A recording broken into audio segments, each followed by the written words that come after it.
दोस्तों नमस्कार। केंद्र सरकार हालिया समय में किसानों से जुड़े हुए 3 कृषि अध्यादेश लेके आई है। ये तीनों कृषि अध्यादेश भारत के 13 करोड़ किसान परिवारों के भविष्य से जुड़े हुए हैं।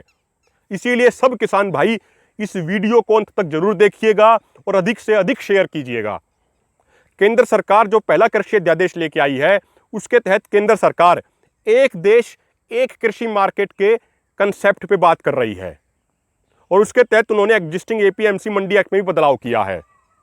दूसरे कृषि अध्यादेश के तहत केंद्र सरकार कॉन्ट्रैक्ट फार्मिंग को बढ़ावा देने की बात कर रही है और तीसरे कृषि अध्यादेश के तहत केंद्र सरकार 1955 के एसेंशियल कमोडिटी एक्ट में बदलाव करने की बात कह रही है। अब ये तीनों अध्यादेश कानून भी बन चुके हैं। अब हम आपको एक एक करके इन कृषि अध्यादेशों को समझाते हैं।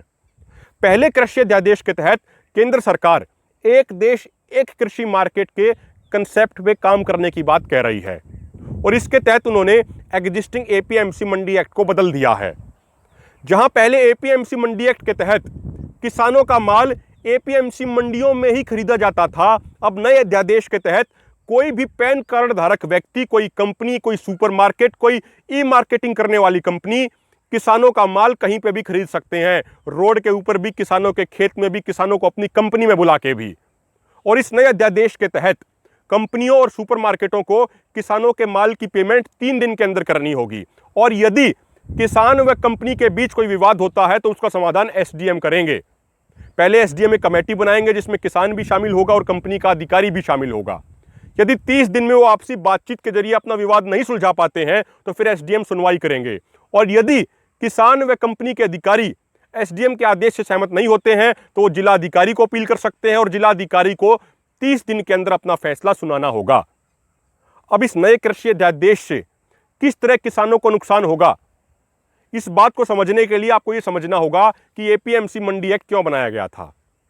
किसानों का माल एमएसपी पे खरीदा जाए और किसानों के माल के खरीदने की प्रक्रिया पारदर्शी हो, ये दोनों बातें सुनिश्चित करने के लिए अलग अलग राज्य सरकारों ने अपने अपने राज्यों में एपीएमसी मंडी एक्ट बनाया था।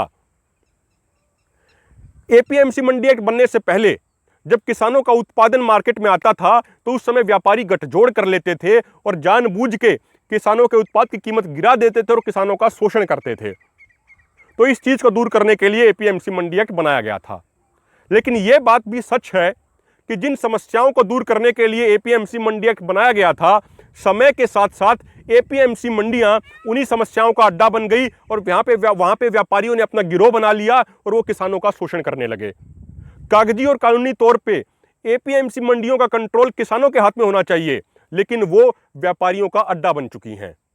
तो एपीएमसी मंडियों में बड़े बदलावों और सुधारों की सख्त जरूरत है, लेकिन बड़े बदलाव और सुधार करने की बजाय केंद्र सरकार एपीएमसी मंडियों को बाईपास करने में लगी हुई है और इस नए कृषि अध्यादेश के जरिए उन्होंने यही किया है।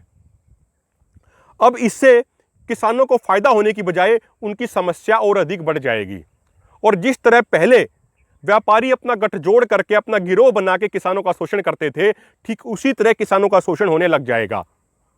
एपीएमसी मंडियों में ढेर सारी समस्याएं हैं, लेकिन उसका एक सबसे बड़ा पॉजिटिव पॉइंट यह है कि इसके तहत सरकारों की यह जिम्मेदारी और जवाबदेही बनती है कि किसानों का माल एमएसपी पे ही खरीदा जाए। अब इस नए अध्यादेश के जरिए सरकारें अपनी उस जवाबदेही और जिम्मेदारी से बचना चाह रही हैं। अब आप इस चीज को एक समझिए कि एपीएमसी मंडियों में सुधार करने की बजाय जो उनको ये बाईपास किया जा रहा है, उससे किसानों को बहुत बड़ा नुकसान होने वाला है। मैं आपको बिहार का उदाहरण देता हूं। 2006 में बिहार सरकार ने एपीएमसी एक्ट को खत्म कर दिया और उसके बाद उन्होंने एमएसपी पे किसानों के उत्पाद की खरीद भी बंद कर दी और उसके बाद वहां पे कृषि उत्पादों की खरीद प्राइवेट कंपनियों द्वारा की जाने लगी। उसके बाद से किसानों को उनकी फसलों पे एमएसपी मिलना बंद हो गया और किसानों का शोषण बढ़ता चला गया। किसानों की गरीबी बढ़ती चली गई और उसी का नतीजा हुआ कि 2006 के बाद बड़े पैमाने पे बिहार के किसानों ने पलायन किया और वो दूसरे राज्यों में आके मजदूरी करने लग गए। अब इस पूरे प्रकरण में एक समझने की बात यह भी है कि जो नया अध्यादेश केंद्र सरकार लेके आई है, इसके तहत केंद्र सरकार ने ऐसी कोई गारंटी नहीं दी है कि किसानों का उत्पाद एमएसपी पर ही खरीदा जाएगा। अब इसमें खेल क्या होगा कि जब किसानों का उत्पाद मार्केट में आएगा तो उस समय सभी व्यापारी, सभी कंपनियां, सभी सुपरमार्केट अपना गठजोड़ कर लेंगे और किसानों के उत्पादों की कीमत गिरा देंगे और किसानों का शोषण करेंगे। अब समझने की बात यह भी है कि जब किसानों का उत्पाद कहीं पे भी खरीदा जा सकता है, रोड के ऊपर भी, किसान के खेत में भी, कंपनियों में भी, तो केंद्र सरकार या राज्य सरकारें किस तरीके से इस बात को मॉनिटर या रेगुलेट कर पाएंगी कि भाई किसानों का सामान एमएसपी पे खरीदा जा रहा है या नहीं खरीदा जा रहा। जब वो रेगुलेट ही नहीं कर पाएंगे तो सरकारों की, राज्य सरकारों की और केंद्र सरकार की ये जिम्मेदारी और जवाबदेही खत्म हो जाएगी कि किसानों का सामान एमएसपी पे खरीदा जाए। और यही केंद्र सरकार की असली प्लानिंग है। और आप इस बात को यूं भी समझिए कि जो केंद्र सरकार ने अपने दूसरे कृषि अध्यादेश के तहत 1955 के एसेंशियल कमोडिटी एक्ट में बदलाव किया है, उससे किसानों को बहुत नुकसान होगा और बड़ी बड़ी कंपनियों को फायदा होगा। जो उन्होंने बदलाव किया 1955 के एसेंशियल कमोडिटी एक्ट में, उसके तहत जो आलू, प्याज, दलहन, तिलहन, तेल, इन चीजों के भंडारण पे जो रोक लगी हुई थी वो रोक उन्होंने हटा दी है। अब आप इस बात को समझिए कि भारत में 85% किसान लघु किसान हैं और किसानों की इतनी कैपेसिटी नहीं है कि वो अपने उत्पाद को लंबे समय तक स्टोर कर सकें। यानी अब जो ये भंडारण की जो लिमिट हटाई है, इससे फायदा सीधा कंपनियों को होगा। जब किसानों का उत्पाद मार्केट में आएगा उस समय कंपनियां दाम गिरा देंगी, उनकी कीमत गिरा देंगी, कम दामों पे उन्हें खरीद के अपने बड़े बड़े गोदामों में स्टोर कर लेंगी और बाद में ग्राहकों को बहुत ऊंची कीमतों पे उन्हें बेचेंगी। यानी इससे किसान का भी शोषण होगा और एक आम ग्राहक का भी शोषण होगा। अब इस बात को आप इस तरीके से भी समझिए कि केंद्र सरकार ये कह रही है कि भाई वो फ्री मार्केट नीतियां लाना चाहते हैं कृषि के क्षेत्र में, लेकिन इन फ्री मार्केट की नीतियों से अमेरिका और यूरोप के किसानों को कितना नुकसान या कितना फायदा हुआ है, पहले हमें यह भी समझना चाहिए। अमेरिका व यूरोप में फ्री मार्केट की नीतियां आने से पहले किसानों को 1970 में जो फाइनल रिटेल प्राइस होता था उसका 40% किसानों को मिलता था। यानी अगर कोई चीज, यानी कोई कृषि उत्पाद अगर 100 रुपए में बिकता था वहां पे, तो 40 रुपए किसानों के पास आते थे। लेकिन अब जब वहां पे फ्री मार्केट की नीतियां लागू कर दी गई हैं तो वहां पे किसानों को फाइनल रिटेल प्राइस का मात्र 15% मिलता है। यानी जो चीज 100 रुपए में बिकती है, जो कृषि उत्पाद 100 रुपए में बिकता है, उसमें से सिर्फ 15 रुपए किसान को मिलते हैं। यूरोप में फ्री मार्केट पॉलिसियां बहुत समय पहले लागू की गई थी, लेकिन उसके बावजूद वहां पे किसानों को जिंदा रखने के लिए हर साल यूरोप अपने किसानों को 7 लाख करोड़ यानी $100 बिलियन की सब्सिडी देता है। यानी इसका अर्थ यह हुआ कि फ्री मार्केट पॉलिसी से किसानों को कोई फायदा नहीं हुआ और सिर्फ कंपनियों व सुपर मार्केटों को फायदा हुआ है। आप इस चीज को अच्छे तरीके से समझ लीजिए। और जो सरकार कॉन्ट्रैक्ट फार्मिंग को बढ़ावा देने की बात कह रही है, उसका अनुभव हमारा क्या रहा है? अभी पिछले ही साल कॉन्ट्रैक्ट फार्मिंग के तहत ही पेप्सी कंपनी ने किसानों के ऊपर केस कर दिया था, कई करोड़ का मुकदमा कर दिया था। जब किसान संगठनों ने उसका विरोध किया और पेप्सी के बाइकॉट की बात कही, तो उसके बाद पेप्सी कंपनी डर गई और वो मुकदमा वापस ले लिया। कॉन्ट्रैक्ट फार्मिंग के तहत ये बात की जाती है कि भाई पहले कंपनी पहले ही किसान से बात कर लेगी कि भाई उसका उत्पाद वो इतने रेट पे खरीदेंगे, लेकिन जब उसका उत्पाद तैयार हो जाता है तो कंपनियां किसान को कहती हैं कि अभी वो थोड़ा समय के लिए रुक जाए। अब वो थोड़ा समय जब रुकता है तो उस समय तक किसानों का उत्पाद खराब हो जाता है और बाद में कंपनियां उसे खराब बता के रिजेक्ट कर देती हैं। यानी कॉन्ट्रैक्ट फार्मिंग के तहत किसानों का शोषण किया जाता है कंपनियों द्वारा। और यदि केंद्र सरकार वाकई में किसानों का फायदा करना चाहती है तो उन्हें एपीएमसी मंडियों में सुधार करना चाहिए और इसके लिए उन्हें तमिलनाडु की उझावर संथई योजना को पूरे देश में लागू करना चाहिए। 1999 में उस समय तमिलनाडु के मुख्यमंत्री एम करुणानिधि ने किसानों और ग्राहकों का सीधा संबंध स्थापित करने के लिए उझावर संथई मार्केट बनाई थी पूरे तमिलनाडु में। उस योजना के तहत जो बाहर ओपन मार्केट में, जहां पे किसानों का जो माल पहले बिकता था, उसके मुकाबले किसानों को 20% अधिक मूल्य मिलने लगा और ओपन मार्केट के कंपैरिजन में ग्राहकों को 15% कम दाम पे कृषि उत्पाद मिल रहे थे। यानी उन्होंने बीच से दलाली सिस्टम खत्म कर दिया और इस योजना के तहत उस मार्केट में किसानों को फ्री में दुकान दी जाती है, दुकानों का कोई किराया किसानों से नहीं लिया जाता और किसानों को अपने उत्पाद स्टोर करने के लिए राज्य सरकार फ्री में कोल्ड स्टोरेज की व्यवस्था देती है।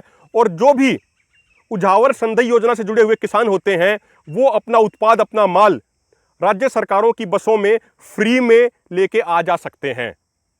और सबसे खास बात यह है कि राज्य सरकार ने यह बिल्कुल स्पष्ट कर दिया, यह बिल्कुल पक्का कर दिया कि इस योजना से फायदा सिर्फ किसानों को ही हो।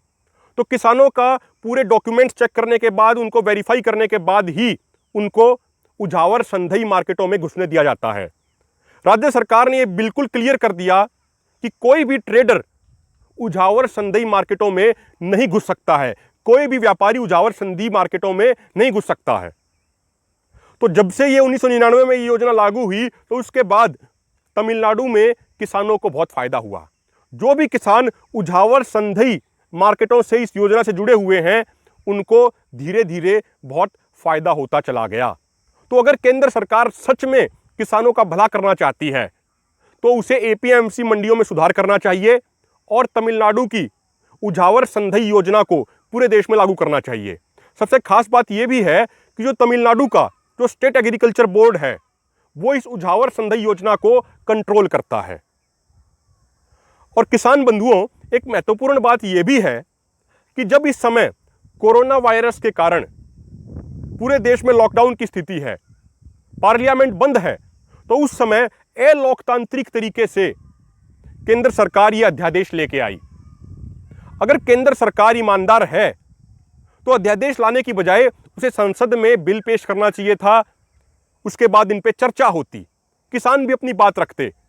लेकिन उन्होंने अलोकतांत्रिक तरीके से ये तीनों कृषि अध्यादेश पेश किए जिन्हें राष्ट्रपति की सहमति के बाद कानून बना दिया गया। और महत्वपूर्ण बात यह भी है कि इससे पहले भी कांग्रेस ने भी और बीजेपी ने भी एपीएमसी मंडियों में बदलाव करने की कोशिश की थी, उनको बाईपास करने की कोशिश की थी, लेकिन उस समय किसानों ने विरोध किया तो उसके बाद सरकारें पीछे हट गई। लेकिन अब केंद्र सरकार को यह लगा कि कोरोना वायरस के कारण लॉकडाउन है, किसान संगठन बड़े पैमाने पर प्रदर्शन नहीं कर पाएंगे, अपना विरोध नहीं जता पाएंगे, और इस चीज का फायदा उठा के उन्होंने ये तीनों कृषि अध्यादेश लागू कर दिए। हम ये बात खुद कहते हैं कि एपीएमसी मंडियों में बड़े सुधारों और बड़े बदलावों की सख्त जरूरत है और उन एपीएमसी मंडियों का पूरा कंट्रोल किसानों के हाथ में होना चाहिए। लेकिन केंद्र सरकार उनमें सुधार और बदलाव करने की बजाय एपीएमसी मंडियों को बाईपास करने में लगी हुई है, जिससे किसानों को फायदा होने की बजाय किसानों का शोषण और अधिक बढ़ेगा। तो किसान भाइयों, आज हमने आपको विस्तार से बताया कि किस तरीके से 3 नए कृषि अध्यादेशों से किसानों को नुकसान होगा और किस तरीके से लॉन्ग टर्म में केंद्र सरकार किसानों को मिलने वाला एमएसपी खत्म कर देगी। आपको यह बात भी ध्यान रखनी चाहिए कि कृषि मंत्री ने यह कहा कि वो नए अध्यादेशों के तहत एपीएमसी मंडियों और एमएसपी से कोई छेड़खानी नहीं करेंगे, लेकिन उससे कुछ दिन बाद एक और कैबिनेट मंत्री नितिन गडकरी ने एक बयान दिया कि जो भारत में किसानों को एमएसपी दिया जाता है वो इंटरनेशनल स्टैंडर्ड्स के अनुसार बहुत ज्यादा है। जब किसान संगठनों ने नितिन गडकरी का विरोध किया तो उसके बाद नितिन गडकरी जी ने कहा कि उन्होंने ऐसा नहीं कहा था और मीडिया ने जानबूझ के बेवजह ये बयान उनके साथ जोड़ दिए। तो उन्होंने उन बयानों से पल्ला झाड़ लिया जो पहले कुछ दिन पहले उन्होंने दिए थे। तो किसान भाइयों, अगर आपको ये वीडियो अच्छी लगे तो वीडियो को शेयर जरूर कीजिएगा, चैनल को सब्सक्राइब जरूर कीजिएगा। आपने हमें सुना उसके लिए धन्यवाद। नमस्कार।